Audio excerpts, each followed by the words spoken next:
Hello दोस्तों, आप सभी का स्वागत है हमारे यूट्यूब चैनल पर। आज हम पढ़ने वाले हैं यूनिट 1 इलेक्ट्रोस्टैटिक्स की।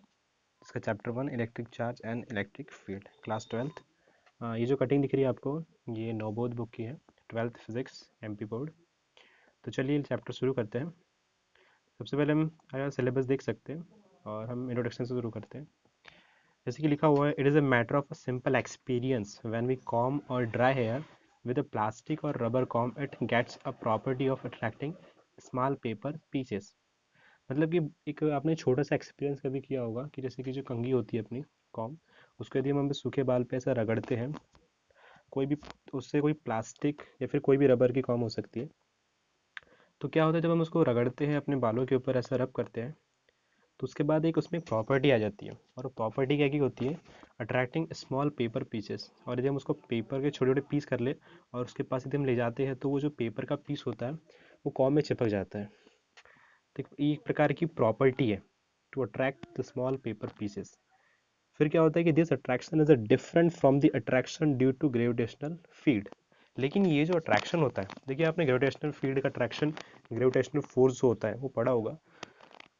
उसके उसमें क्या होता है कि जैसे कि कोई भी चीज़ पृथ्वी, जो अपनी ग्रेविटी के कारण जो खींचती है, पृथ्वी अपनी ओर आकर्षित करती है, ग्रेविटेशनल फोर्स, वो एक अलग होता है। लेकिन ये वाला जो फोर्स क्या था, जिसमें कोई कॉम किसी भी चीज़ को, जैसे कागज़ के छोटे छोटे पीसेस है, उसको अपने अट्रैक्ट करती है। क्या हुआ था कि 6th सेंचुरी में एक साइंटिस्ट थे, थाइल्स नामक, ग्रीस के, उन्होंने इस प्रॉपर्टी को सबसे पहले पहचाना था। He saw that when an umber, a yellow resin substance found in the source of the Baltic Sea, एक अंबर नाम का कोई सब्सटेंस है जो बाल्टिक सी में पाया जाता है, एक अंबर की रॉड होती है, rod was rubbed with a woollen cloth. इसको किसी भी वूल के क्लोथ से, वुलन कपड़े के क्लोथ से उसको रब किया गया। The rod gets a property of attracting small dust particles. तो जब हमने उस रोड को किसे रब किया, किसे वुलन क्लोथ से, तो उसमें एक प्रॉपर्टी आ गई, to attracting small dust particles, paper pieces etc। मतलब कि जब हमने उसको उस वुलन क्लोथ से उस रॉड को हमने रब किया, तो क्या हुआ कि उसमें एक प्रॉपर्टी आ गई, डस्ट पार्टिकल्स को अपनी ओर उसने खींचने लगा, पेपर पीसेस को अपनी ओर खींचने लगा। अभी ये सिर्फ इंट्रोडक्शन है, अब थोड़ा आगे पढ़ते हैं।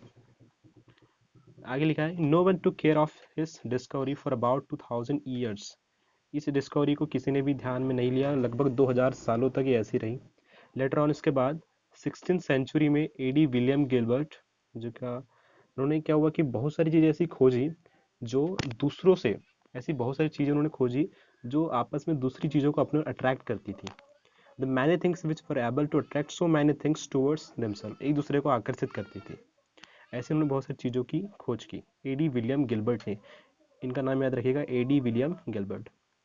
अब बात करते हैं 1646 की। In the year 1646, sir Thomas Browne gave the present popular name electricity to this energy due to which any matter gets the property of attraction. Sir Thomas Browne ने क्या किया कि इस, जो ये जो हमने पढ़ा ना प्रॉपर्टी, एक दूसरे को अपनी ओर आकर्षित करना, अट्रैक्ट करना, इस प्रॉपर्टी को जो पॉपुलर एक जो नेम दिया, वो इलेक्ट्रिसिटी, जो वर्तमान में बहुत पॉपुलर है प्रेजेंट में, ये नाम उन्होंने इस एनर्जी ये कह सकते हैं, या फिर इस पूरी प्रोसेस जो एक दूसरे को अपने अट्रैक्ट कर रही है, उसको नाम दिया electricity. Which any matter gets the property of attraction, जो अट्रैक्शन की प्रॉपर्टी का ही एक नाम है, electricity. This word electricity is derived from amber. ये जो वर्ड इलेक्ट्रिसिटी है, ये अंबर वर्ड से ही निकला है, डिराइव किया गया है। Which was also known as a electrum in a Greek, जिससे ग्रीक भाषा में इलेक्ट्रम नाम से जाना जाता है। अब आप समझ गए होंगे कि इलेक्ट्रिसिटी क्या होती है, कि एक प्रकार से किसी दो आप चीज़ों को आपस में अट्रैक्ट करता है जो चीज़, उस प्रॉपर्टी को ही हम क्या कहते हैं, इलेक्ट्रिसिटी। बट अभी हम वर्तमान में इलेक्ट्रिसिटी की डेफिनेशन कुछ और भी पढ़ सकते हैं, लेकिन जो उसका जो बेसिक है वो यही है, आपस में चीज़ों को अट्रैक्ट करना। तो डेफिनेशन नीचे लिखी हुई थोड़े बोल्ड लेटर्स में, कि so that the energy due to which matter gets property of attracting the things is known as electricity.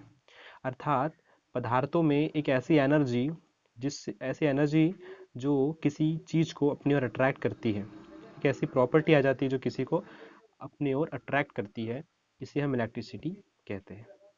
The electricity which is produced due to friction or by rubbing one thing with the other is called frictional electricity. अर्थात एक ऐसी electricity जो किससे produce होती है? Friction से, अर्थात घर्षण से, या फिर रबिंग वन थिंग, या फिर किसी चीज़ को रब करने से प्रोड्यूस होती है। तो इस प्रकार की जो इलेक्ट्रिसिटी को हम क्या कहते हैं? Frictional electricity. नीचे लिखा हुआ है, आप देख सकते हैं बोल्ड लेटर्स में, the substance on a which a property of attracting lighter bodies is produced are called electrified or charged. The substance, ऐसे substance on a which a property of attracting lighter bodies, मतलब अर्थात ऐसी जो चीज़ें जो lighter bodies को अपनी ओर attract करती हैं, is produced are called electrified और charged. इन्हें हम electrified या फिर charged कहते हैं. On electrification, a body is said to have accepted charge. और इस प्रकार के इलेक्ट्रिफिकेशन को कहा जाता है कि उन्होंने उस चार्ज को, उस बॉडी को हैव एक्सेप्टेड चार्ज, उन्होंने इस चार्ज को एक्सेप्ट कर लिया, अर्थात चार्ज को अपने में लेना इलेक्ट्रिफिकेशन कहलाता है। और जो इसको करते हैं वो इलेक्ट्रीफाइड या फिर चार्ज्ड कहलाते रहते हैं। अब थोड़ा हम जो नीचे लिखा हुआ है थोड़ा ऑरेंज बॉक्स में नॉलेज प्लस में पढ़ सकते हैं। The branch of physics which deals with the study of electric charge at rest is called static electricity और इलेक्ट्रोस्टैटिक्स।